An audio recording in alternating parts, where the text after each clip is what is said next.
My name is Sam, and this happened on a rainy Tuesday night in Portland. It was 1:45 a.m.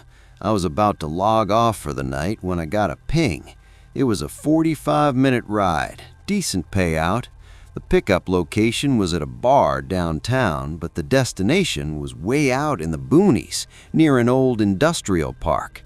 I accepted it. Money is money. I pulled up to the bar. A guy was waiting under the awning. He looked normal enough. Jeans, a dark rain jacket, carrying a large, heavy-looking red duffel bag. He opened the back door and threw the bag in first. It landed with a heavy thud. Then he slid in. He didn't say hello. He just pulled his hood up and stared out the window. "Heading to the industrial park?" I asked, checking the app. "Just drive," he muttered. His voice was raspy, like he had been screaming. I started driving. The ride was silent for the first 20 minutes. The rain got heavier. We left the city lights behind and hit the dark 2-lane roads. I kept glancing in the rearview mirror. He wasn't on his phone. He wasn't sleeping. He was just staring at the back of my head. I could feel his eyes on me. Then the smell hit me. It was faint at first, but with the windows up and the heat on, it started to fill the car. It smelled like bleach, strong chemical bleach, and underneath that, something metallic, like rust or blood. "Do you mind if I crack a window?" I asked, getting a little stuffy. "Leave it up," he snapped, aggressive.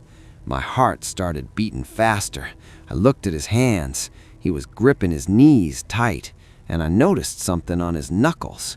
They were raw, scabbed over. We were about 5 miles from the destination when he spoke again. "Pull over here," he said.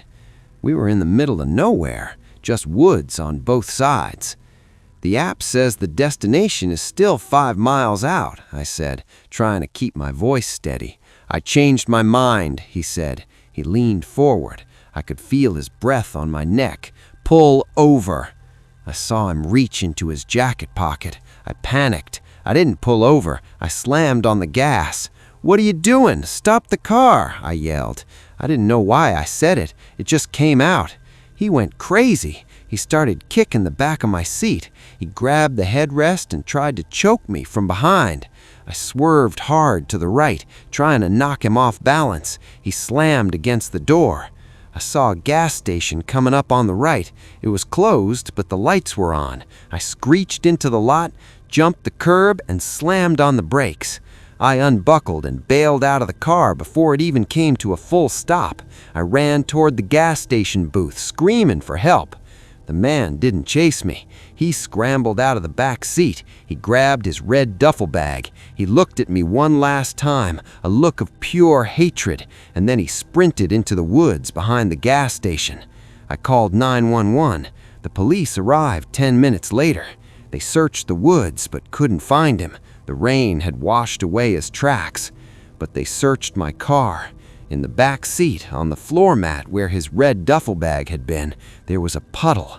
It was a mix of water and blood, and he had left something behind in his panic, a receipt.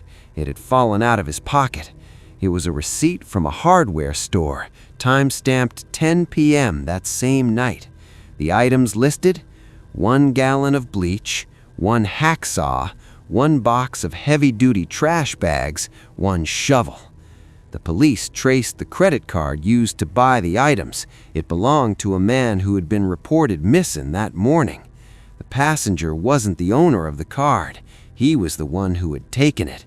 And the red duffel bag, the heavy one that landed with a thud, the police think that the missing man, or at least parts of him, were in that bag, and I had driven him 20 miles to a secluded industrial park so he could bury it.